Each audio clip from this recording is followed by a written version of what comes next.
Everybody, welcome back to the Beyond the Peloton podcast. I'm Spencer Martin, author of the Beyond the Peloton newsletter. I'm here with Andrew Vontz from the Choose the Hard Way podcast at betterlab.io, fresh off his odyssey back from Steamboat, Colorado, tucked into his compound in Hope, Maine. Andrew, how are you doing? And do you want to plug the Better Lab before we get going? Yeah, I've got exciting news. We've got V4 of the beta of the Better Lab app out now in the Apple App Store. It's free. Please go download it, check it out. Let me know what you think. You can DM me at HardwayPod. And if you're not familiar with us, the Better Lab helps you mindfully build science-backed practices to sleep better that stick. We've got a whole system designed to make it really simple for you to do one thing a day to make it consistent over a couple of weeks. Then you can work on another thing. And it really helps improve your sleep so that you can do things like enjoy your workout, your race, being a parent when it's go time. So check it out. We are the Better Lab. We're in the Apple App Store, and you can find us at thebetterlab.io as well. So Spencer, I think we've got a lot to talk about today. Some exciting things happening at the Vuelta. Of course, the last stand at Little Toots Park. A lot of people have been writing in asking about what went down. We can't disclose too much, but things did get a bit out of hand before we had to ease on down the road to the Yampa Tap Brewery, where we had a pretty spectacular live podcast. I liked that place. I think it was the Mountain awesome. Tap Brewery. Yeah. I was having a good time. And then I had a nice long drive by myself and was missing the good times at the brewery. And we finished right before trivia or some sort of like trivia / loudspeaker. So that was great. And then I found out when I was editing, your microphone wasn't recording for the first half. I still have no idea why this happened. The first half just completely lost. Yeah. But luckily excellent. Our backup on the table did pick you up. The AI these days is incredible, and it was able to get some sort of audio. I'm looking at the Vuelta Stage 7 is going on right now. Yesterday's super hard day. Ben O'Connor takes massive lead in the GC. One guy in the breakaway, and it's hot. They're in southern Spain. It's hot. This guy's just cooking out there. 8 minutes. Like, I'm sure he went thinking other people were going, and then it's this dreaded feeling of, oh no, they're not coming. Now I'm out here by myself. But Andrew, we'll get to the Vuelta in a minute. How was Steamboat Gravel, SBT GRVL, whatever they call it these days? How was the event? Give us your quick review. What are the vibes from the gravel scene, and what's your next event? Yeah, what is my next event? My next event is an event I'm doing with you. We're getting back in the mix together, Spencer, and we're talking about something warm during the cold months. We're not going to be hopping in an ice bath in a minivan in November like Team UAE is doing at the Vuelta. I would rate SBT GRVL 5 stars. I think it's an excellent race. And I wish I had known a bit more about the course for my race specifically, because really it was more of an all-road event or unroad event. Actually, I wouldn't say it was an unroad event. It was more of an all-road event. It was probably about half pavement, actually, which was a surprise based on previous years. They did release the course. I did not get on Google Maps and do a very intense analysis of what was going down. But pretty much the first 28 miles started with like the classic neutral start, which actually I would say to their credit, SBT, this was the most neutral of neutral starts that I've ever done. And it lasted for probably 8 or 9 minutes. Still got the constant battle for positioning, but people did stay on one side of the road and they didn't go past the vehicle, and the vehicle was going at a relatively moderate pace. And then going out of town, then you hit a hill where it's like a VO2 max hill for 3 or 4 minutes, which is optimal, right? It's like, yeah. I was like, what? Why was he doing 500 watts for multiple minutes at the start of the race? Yeah, but I guess that's how they try to create a bit of separation. I think I may have shared my notes with you. Anybody who rides Zwift out there, who's been out there in pace partner land and doing Zwift racing, which I actually think is excellent preparation for these events. I think you should do as much of that as possible. I would describe the first 28 miles of the race like doing the 4 watts per kilogram group on triple flat loops. So some flat, but primarily rolling, a lot of short sharp rollers, and then a handful of 1 to 2 minute climbs that were pretty much all out, except, the caveat being more than half of that it is quote unquote champagne gravel at a level of actually experiencing it. And when you're in a large group, you're basically riding on little marbles over very hard packed roads with a lot of potholes. So you're in a group, you can't see what's coming. and you're just like, it was a weird experience. I've never really ridden at that high of a speed for that long, where I was completely, really unable to see what was coming. Because in order to stay with the group, the front group, which I stuck with for the first 28 miles, there's probably more than 50 people. Just for whatever reason, no separation happened. And I think there were about 1,000 people in the event total in my race. So anyway, I just made the in your race, there was 1,000 people. Yeah, correct. Jeez. Yeah. So I was in the front group for the first 28 miles. We had Rasan Bahati was in my group. Former World Tour professional athlete Tim Johnson was in our group as well. And just what you like to see him when you show up for your 50 mile. I'm a defender of catting down, but yeah. That seems aggressive. There is a medium course that's available. Yeah. Anyhow, so I would describe it as a combination of triple flat loops at 4 watts per kilogram for about the first 28 miles. And then there were a handful of wrecks, but nothing massive, but like definitely a handful of, the person to your right, suddenly they've overlapped wheels with someone and like they're on the ground type of situation, like a stormtrooper and on indoor on one of those like speeder bikes that flies into a tree, like that kind of vibe. Suddenly they're gone. And then there was, at around mile 28, there was a sharp climb for a couple of miles. So that started to really create separation. And then we hit what for me, I think was about a 20-minute climb up a road over an alpine pass. And if you haven't ridden in Colorado, it is. So this is where I was like, okay, we've done triple flat loops for 28 miles, 4 watts per kilogram pace partner. Now we're getting into the climb portal. And that's kind of what the rest of the race was like. It was a couple of gigantic climbs. The climbs were the type of climbs like sinuous, wrapping around mountains with a valley off to the side, but where you couldn't see where the climb ended type of vibe. So you'd have that feeling of like, we're going around a corner, maybe this is the end of it, and then okay, there's more. Then I think I've raced up this exact climb. Yeah, what are your recollections of racing on that? It's terrible. It was so terrible. It. Yeah. So that's where the wheels kind of came off for me, and I started to cramp really bad, and just stared at my front wheel and rode up the mountain. And then once we went over that, we got off the pavement, took a sharp left onto a high-speed gravel downhill for I think 5 or 6 miles, which is not my personal favorite thing to do.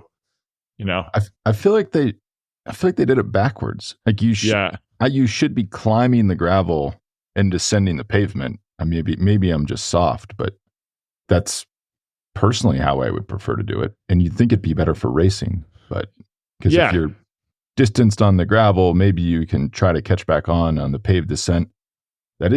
That's tough. Yeah, first time out of coal mines. Let's see. Did you see the coal mines? It's like I didn't see anything. I was staring at my front wheel. I was talking to somebody yesterday, and I remember on that climb, it's incredibly beautiful there. Steamboat's a visually stunning place, and that is definitely part of the draw. I would say during the race, all I was doing was trying to make sure I didn't crash when I was in a group and stay attached to the group.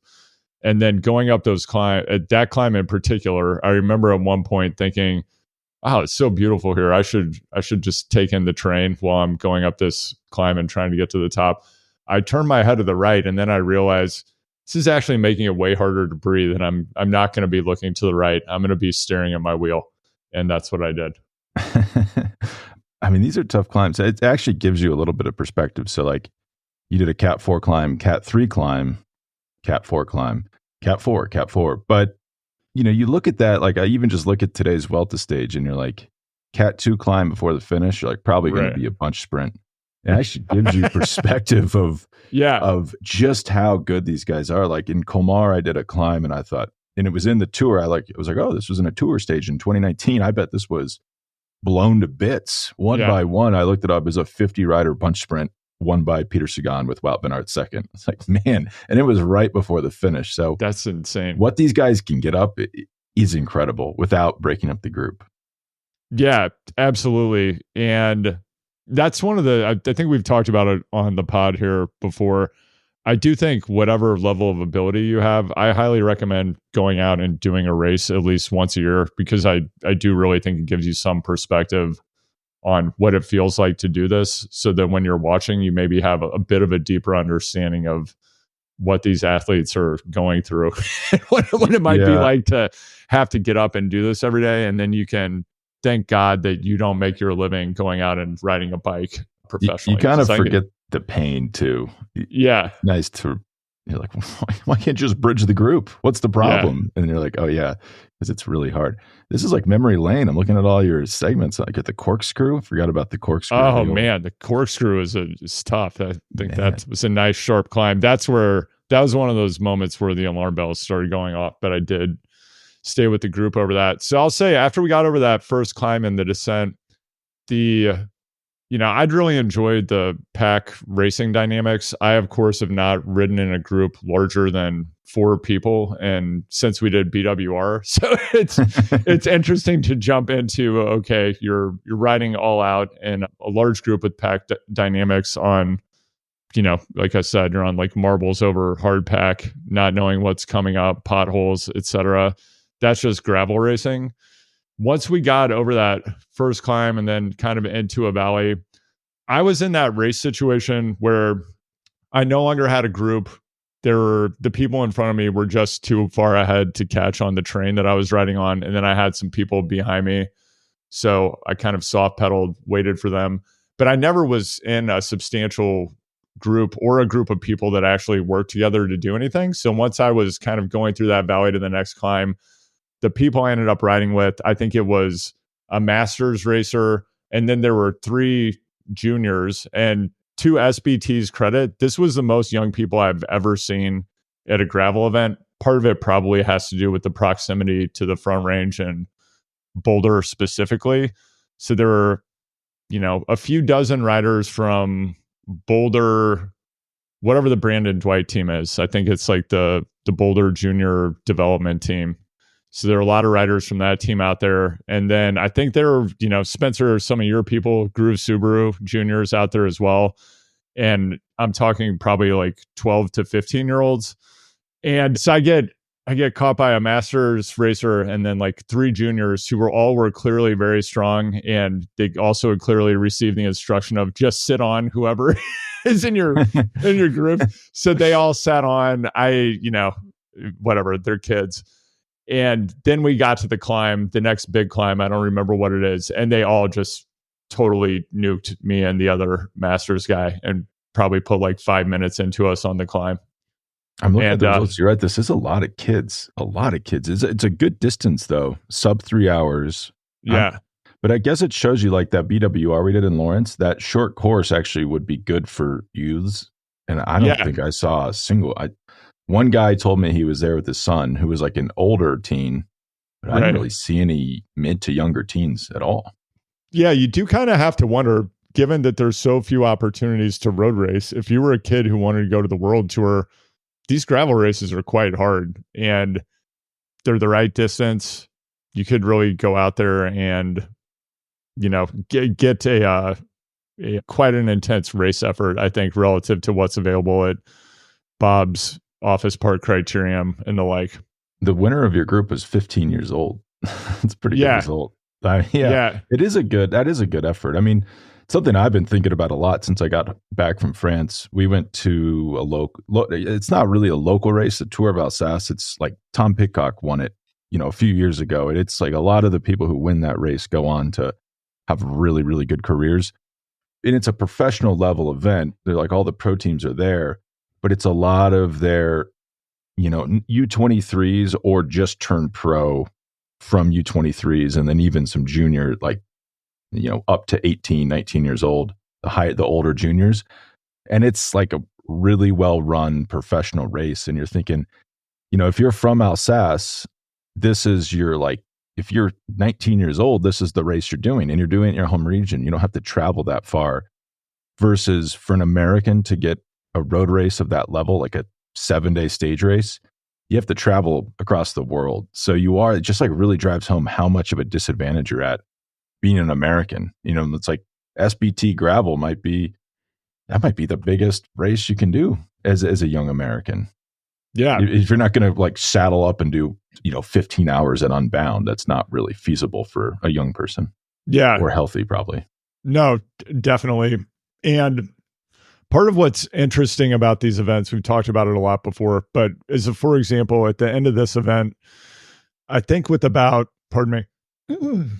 maybe 14 miles left to go, all of the courses converge. So you're on the course with everyone who's already started at that point. So we combined with, I think, people in the 30-mile race. So there were e-bikes, there were people out doing a short distance, and people that were just kind of like doing a fun ride, I would say. And so suddenly you're hitting traffic of highly varying speeds. You're still doing your event, and you're kind of winding your way through traffic, which is fine up a climb. But then everyone went down that Cow Creek descent together right before the final 7-mile stretch of the finish. So that got a little dicey. Yeah. I mean, I can totally imagine that. I'm looking at the pro results right now. Keegan Swenson crushed it. I think we talked about that in our pre-race podcast. Yeah. We expected that. He is so much better than everybody else, like 8 minutes in front of a really strong group with Torben Reed, Alexei Vermeulen, Brendan Johnston, Peter Stetna.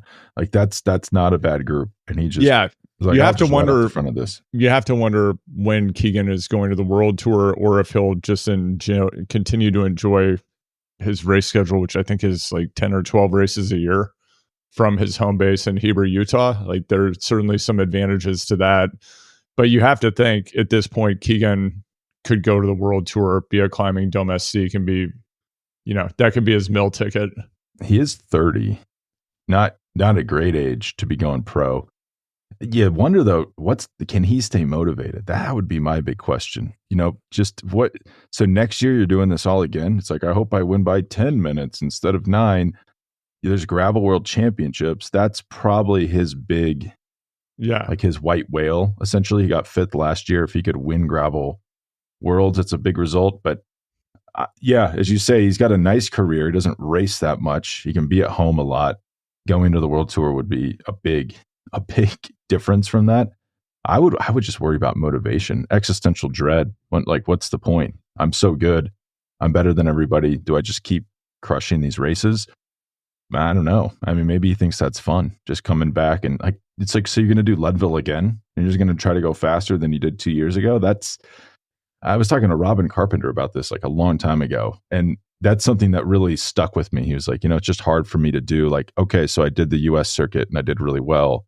It's hard to stay motivated to do that again the next year without keep chasing steps up. One question before you go. Do you think the pro category and how professional the race has become, does that add to the event? Or would it just be as fun, if not more fun, if it was just like a bunch of people meeting up in Steamboat to do a gravel ride race? Yeah, for me, I don't think it would make a difference if there were no pro category. I think a lot of people do enjoy going there and getting to see all the athletes they've been watching in the Lifetime Grand Prix, and go to if they have an expo, some of the athletes are there milling about. I mean, for me, my priorities were to have a safe participation in the event, to have fun with my friends. And my third priority was to ride as fast as I could that day. I think a lot of people just go out there to have the life experience of doing one of these things. It can be at any distance, it can be quite a challenge. And I think people enjoy doing that. I do think they really enjoy a lot of people being out there on some of the same terrain as the pros. Like the pros came down the same descent on Cow Creek. They did the same road finish. I will say I definitely have a couple of thoughts about just what's going on with the logistics and operational aspects of these races. So this was another race where you had the pros finishing at the same time. You had probably hundreds of people in the shorter distances out on the course and finishing. So Do they start at the same time too as everybody? No, they staggered the start. So the pros started, I think, at 6. My event started at, I believe, 6:45. I thought it started at 7, so that was a little bit of a surprise, but I was ready to go. I was in the, you got to get in the chute at these things like 40 minutes before the event starts. And then the shortest distance, I believe, started 15 minutes after the event I did, which was 56 miles. And then they started, I think, 100-mile event at 8 o'clock. So there were tons of people out on the course. There were 3,000 people total. And I watched the finish. I stuck around. I got lunch. Then I watched the finish of the pro race, which was, I believe, 125 miles. And Keegan soloed in for the win. If you look at photos from that finish, it's Keegan, and then there's someone who did either the 56-mile or 30-mile race, was in the chute while he was finishing. The guys behind him, like, cheering Keegan on, which I guess is cool. And also we've seen how that's gone down in the past. And then the finish, the next 5 riders who finished after Keegan were in a 5-up sprint in that chute with people in the chute, which is not particularly safe. And SBT also is still starting pro men and pro women at the same time. And de facto, that means that if you're a pro woman, if you can bring someone to draft to help you stay in the lead men's group, you're just going to have a competitive advantage. Betsy Welch wrote about this in Velo. So that's, that was part of Lauren Stevens' strategy. I think she brought her partner with her, and I believe he's quite tall and has a nice draft. And she did stay with the lead men's group longer than anyone, and then she destroyed the field. I mean, this is ridiculous. I mean, I'm looking at her time, 6:17. Like, she finished ahead of Andrew Bajadali, who's no longer a pro, but that guy, he's one of the strongest people I've ever ridden with in my life.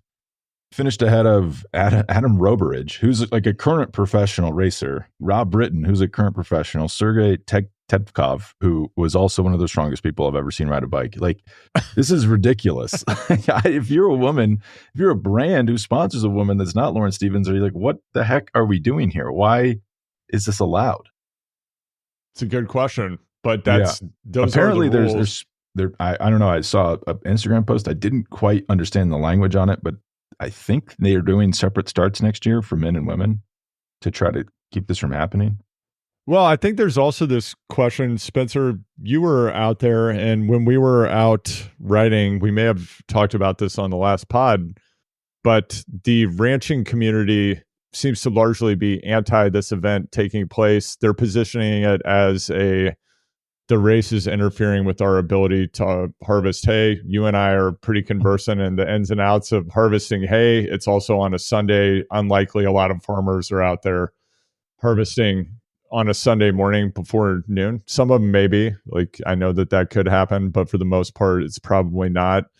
And it seems to be more of a not in my backyard cultural clash, values clash, I would say. And it does make you think. I mean, we've talked about this in the past quite a bit in relation to our own experience at gravel events, but how much longer can these events take place on open roads with just like sending thousands of people out into these communities? There's a safety issue, and then it just seems increasingly intolerance from communities about having these events take place for reasons that are, partially have to do with logistics and being inconvenienced. And then part of it, I think, is a culture war. Yeah. And it's like even a larger, it's like not just like the woke culture, left versus right. It's like a step above that. I kind of feel like if America had its way, no one would ever be able to leave their house. No event would ever happen. Right. It's just like, I want to look out my window and I see no one all day, and we all live in our houses and we never go anywhere. Nothing ever gets built. And then, like, it's ridiculous. People they don't want anything to happen. Like, I'm actually surprised college football's made it this long. Like, I think we're not that far away from, and I saw a Wall Street Journal piece about this. Now I think about it, where Northwestern people around the Northwestern Stadium were like, we need to shut this program down because we're sick of all these games happening.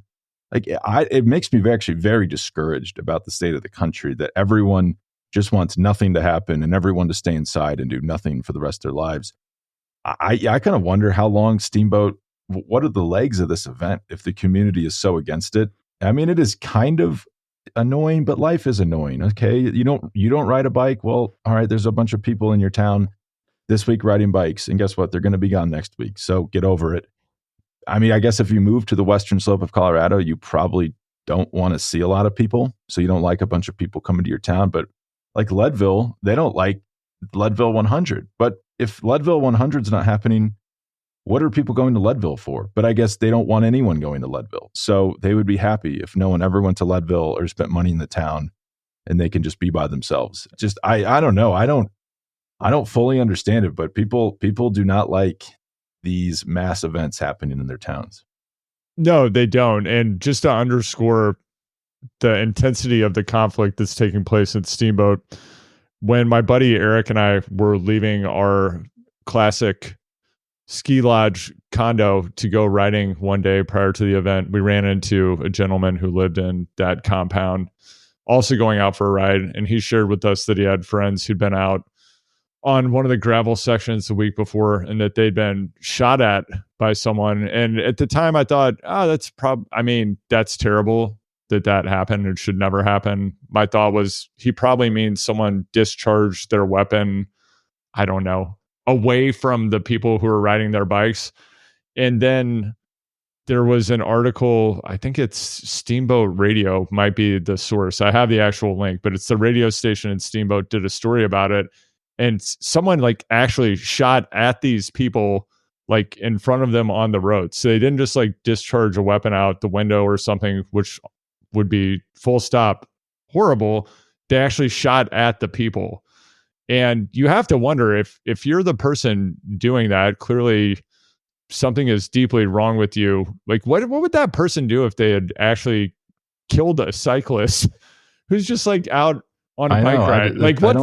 Yeah, it's the same thing with when people run, it's like that happens more than you think. Like, I'm mad, I'm going to hit this group of cyclists. Oh, yeah. It's like, well, then, okay, what's step 2? It's like, I just shot this random cyclist on the road. Yeah. Like that's not great. No. You. Can't feel good about that. I don't know, especially coming back. The curmudgeon levels are at all-time highs. You'll see, Andrew, when you come ride with me in Boulder, if you don't slink out at 7 a.m. again, you'll often hear guns being discharged. And I just think like, I hope they're not shooting at me. There's a lot of faith there that I just hope that they're not firing at me. Not happened yet, but yeah, it is. That is freaky. I would not want that to happen to me. And I'm not completely surprised because it is such like a boiling point around these events and the communities around them. I'm going back in the old time machine. The first climb you did, I'm looking at my Strava file. You want to guess my average power? And I got dropped on this climb.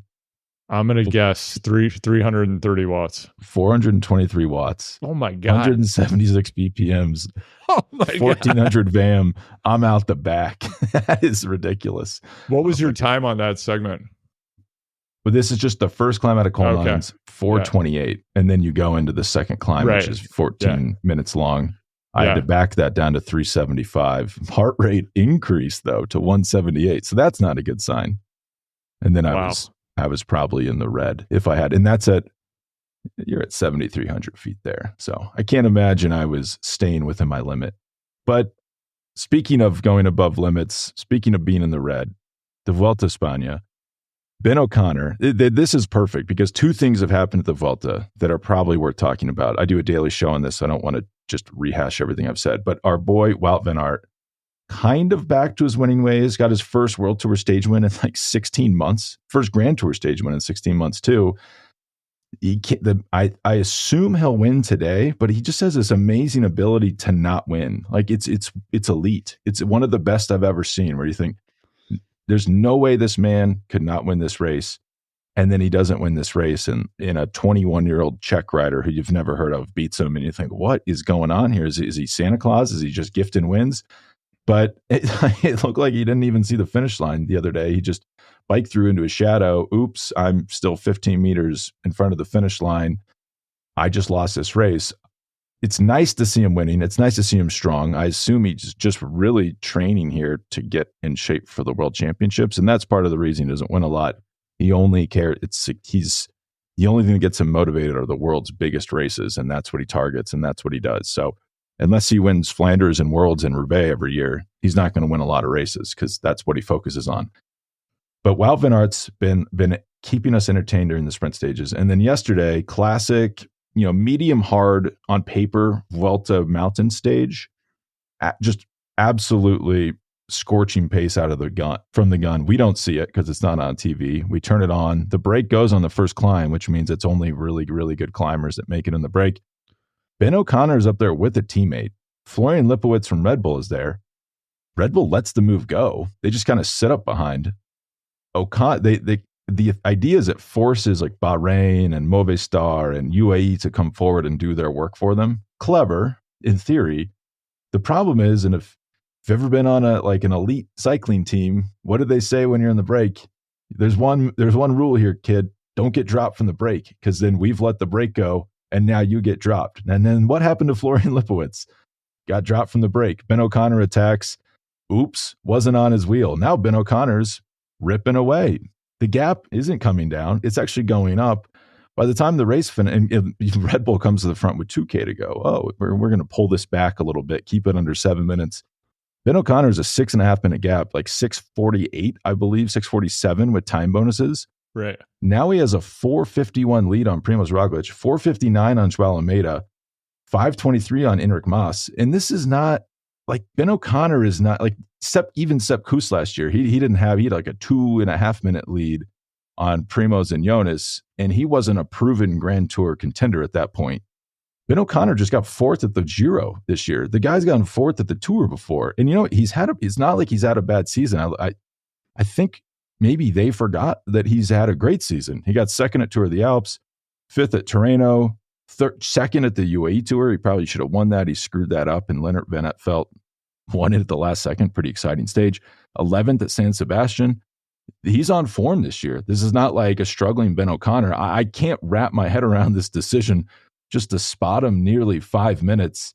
And now what's the plan? Like Primož just Roglifies him on every uphill finish, 7 remaining uphill finishes, and hope that's enough time? Yeah, it was unclear to me watching this stage what was going on. And as you mentioned, Spencer, this is kind of like a medium mountain stage. And going back to let's put this in a little bit of context for people out there like us who like to go out and train and eventually participate in an event. Medium mountain stage, we're talking about 12,000 feet of climbing, right? 12,000 feet of climbing. And in fact, I just was looking at the stats on stage 5, which was a sprinter's stage. And again, but I'm thinking it's like you're riding out of Lawrence, you're on just this flat road for a while, and then you're going to have a sprint. That stage, 93 miles and 5,500 feet of climbing. That's a sprint stage. So just reflect on that for a moment the next time you're watching this on TV and wondering, why didn't Wout just smoke that? Yeah, this Roglic thing, it seemed to me a bit mystifying. And also, there was a moment when UAE came to the front and they were trying to get Red Bull to start working. Do you have any insight on what was going on there, Spencer, and why that collaboration didn't happen? Why UAE didn't help Red Bull? No, UAE came to the front. And someone why Red Bull is talking to Bora. They're like, hey, let's ride. And the Red Bull guys are like, no, that's cool. Let's just let Ben O'Connor win this race. Well, on my podcast with Johan Brunel, the day before this stage, I said, what if Red Bull puts Florian Lipowitz in the move and he drives the move, Red Bull sits back, Lipowitz wins the stage, he's in red, now the pressure's on the other teams. He's like, that's actually really dumb because who knows who else is in that move, and what if Lipowitz gets dropped? Well, look what just happened. Johan knows a thing or two. And then he said yesterday, he's like, I don't understand, what has happened to the idea that you can actually rotate through with rival GC teams if a dangerous rider's up the road? Because what happened is UAE is just parking someone on the front. Movistar's parking someone on the front. There's no collaboration between teams. Right. And when that happens, O'Connor can actually increase his gap because O'Connor's stronger than the guy who's parked in the front. which means he's going faster than the guy who's parked in the front. The only way you can go faster than a single rider is to rotate every 15 to 20 seconds with strong riders, and your speed will increase and you'll catch them. I don't. I think they just thought, wow, this is great for us. Look how much pressure these guys are under. They're burning through riders. I think they got a little aggressive. Like the fire was a little too hot there in the kitchen. And they got burned because and they did get the breakaway under control. Like Lipowitz finished a minute in front of them. Like no one really blew them out of the water except Ben O'Connor. But where this logic falls apart for me is, Ben O'Connor's really good. Like to finish fourth in the Tour, you're so much better than everyone else, almost everyone else in the peloton. You can't just play that game. So no, I don't understand it. I think they thought this is great for us. Let's let these teams burn themselves out. They should have, as you say, they should have helped out UAE. They should have helped out Movistar, get some collaboration going on. And then maybe the gap's 2 minutes, 3 minutes, and it's not a problem. Like Roglic can pull that back much easier. Yeah, and Roglic, I mean, he said publicly he's still recovering from his injuries. Yeah. We're not seeing peak Primoz. Also, at Steamboat, we did get a glimpse of some ski jumps, which, of course, made us think of the striking telemark pose of Primoz Roglic. But, this is a man that's used to contact with the ground. He's had a lot of experience recovering. He does, I mean, gosh, he still has that killer instinct, which we've seen come out a few times in this race already, which was so good to see. And you have to wonder if he can go the distance. At his age, I don't believe that Primoz is the kind of rider who's going to be healing and getting stronger deeper into the race. Yeah. It's just like, I don't. Right? And, it's like in football/soccer tournament. I don't really like this term. They call them like tap-in merchants, like Harry Kane, someone who's in front of goal a lot and they score a lot of goals, but it's like close range goals. And I'd hate to even use this term with Primoz, but he's kind of is a tap-in merchant at this point. And his tap-ins are unbelievable. Like stage 4, it's like no teammates, got to get on the front, set the pace. Oh, and I'll just win the sprint. Like as we saw with Wout van Aert, that's not easy. Just like, oh, I'm just by myself. I'll just win the sprint against this 22-year-old kid. But he's not taking time from he saw a stat where it's like there's the amount of times Primoz Roglic has attacked from more than 2K out and gained more than 30 seconds. I think it's like once or twice in his career. So the fact that you would then force him into a situation as his own team to have to do that 7 times seems ridiculous. I don't understand it at all, because I think the way he was going to win this tour was win a bunch of uphill finishes, stack up time bonuses, do well in the time trials. Now he's got to race far more aggressive than that. Yeah, and to jump back to Pavel Bittner here for a moment, definitely has not been on my radar. Did you know about this kid prior to this win? Day after I saw you, I did a Vuelta preview with George Hincapie and Johan Verneel, and Johan had this. He's like, who I'm watching in the sprints? Pavel Bittner. It's like, who the hell is Pavel Bittner? And I looked it up. He had won 2 stages at Vuelta Burgos, which happened like the week before, 2 weeks before the Vuelta España.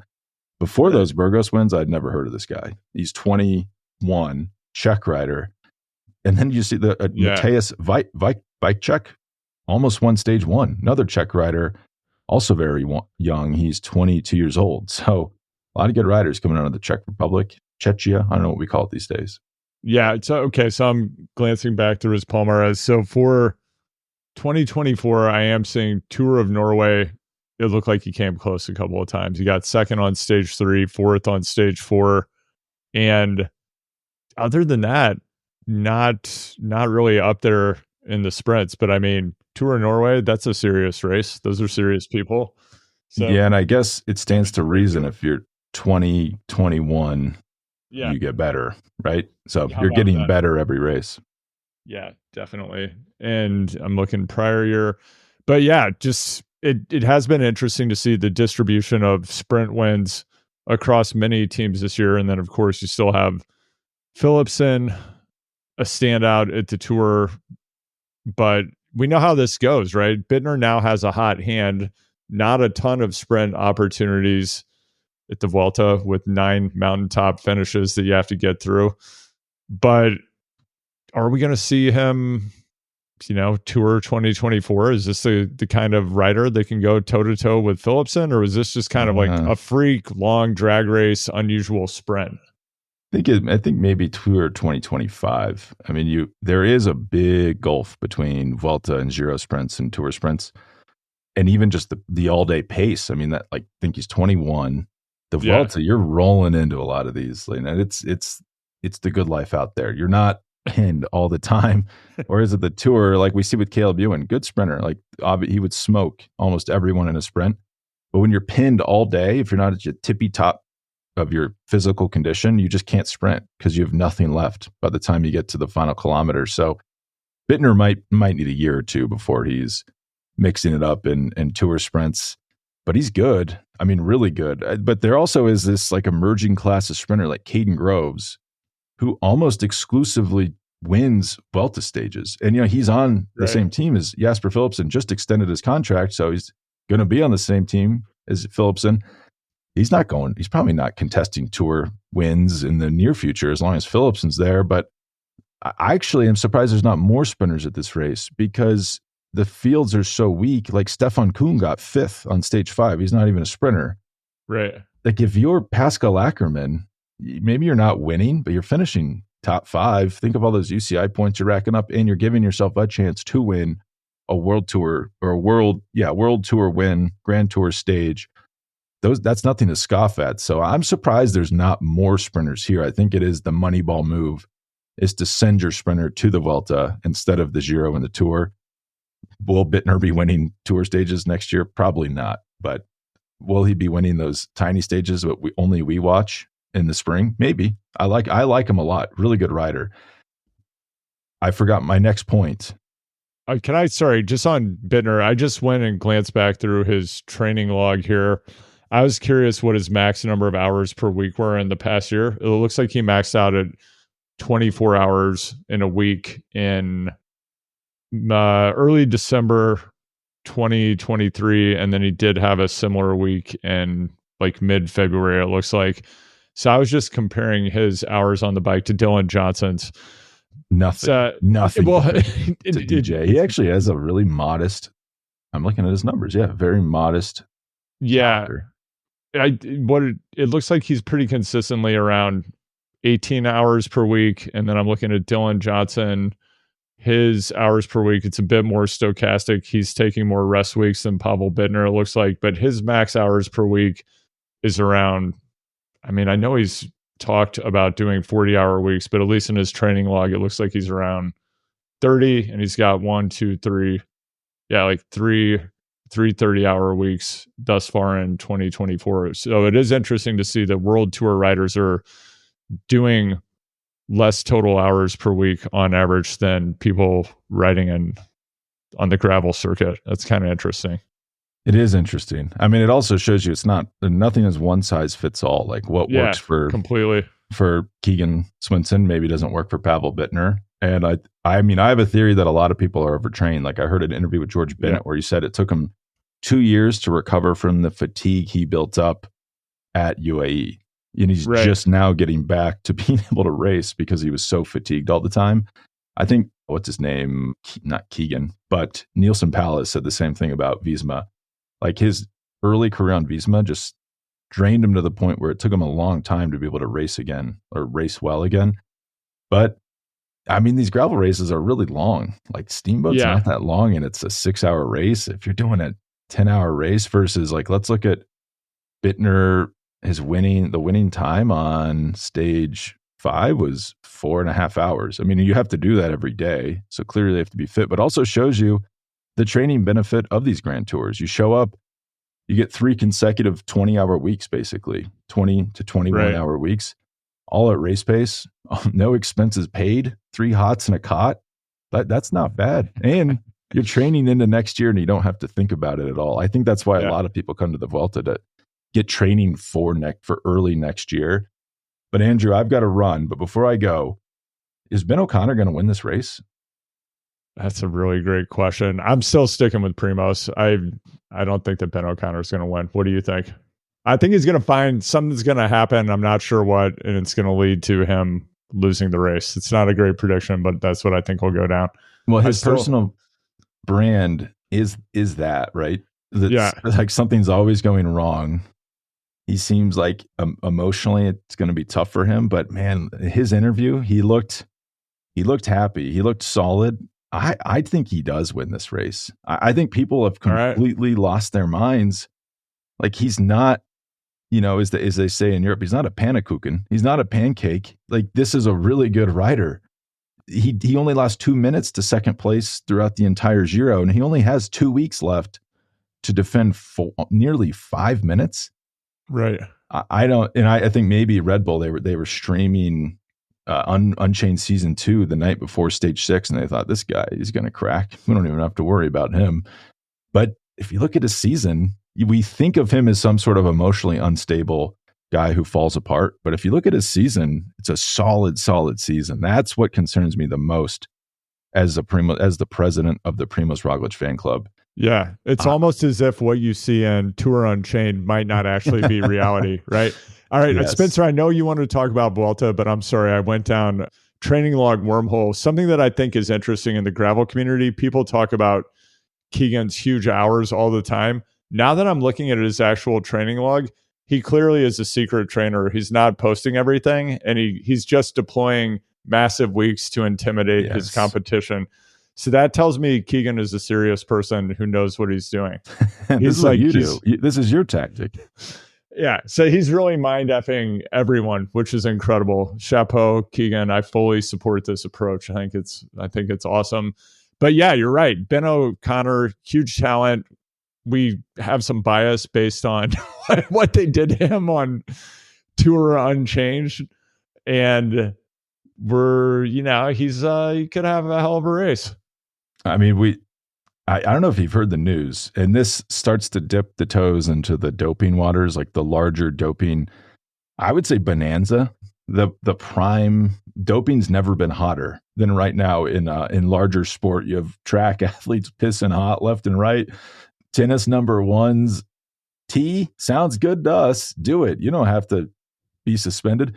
How does Alberto Contador feel that he? Didn't they tell him, like, too bad, so sad? So what if you ate meat and it had steroids in it? You're serving the ban. And then this American sprinter, same thing. And they're like, yeah, no, Travis Harker say that's fine. That's sure. You could have gotten it through meat. It's like, well, going by that logic, anyone could test positive for any steroid that's ever been given to a cow and say, I got it through meat. So I don't fully understand what's going on there. We'll unpack that at a later date. But Vincent Lavenu, GM, former owner of the Decathlon AG Duer team, he's in Unchained. He's the one who's like in the passenger seat on the Puy du Dôme stage that is like yelling at O'Connor to try, and is like, sponsors won't support a rider. And this guy's going to go on to win a Grand Tour, which is what is hilarious about this. But that guy, so he used to own the team. AG2R, when they came on as a sponsor, I believe 2 years ago, like re-up their sponsorship, they said, yep, we want to own the team, so we're going to buy the team from you. JV did the same thing. Jonathan Vaughters did the same thing with EF. He sold the team to EF. So AG2R bought the team.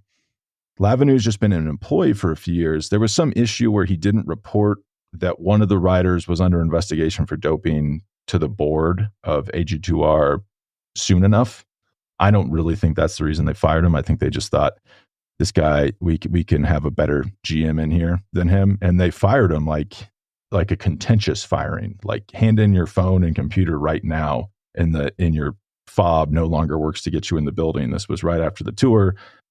And then now Ben O'Connor, like, and I'd imagine the anti-O'Connor, I guess, group in there, because this is the guy who was also like, this isn't the Australian World Championships. Like, we don't care if we're helping Jai Hindley to beat Ben O'Connor. It's like, well, you should, because Ben O'Connor's on your team.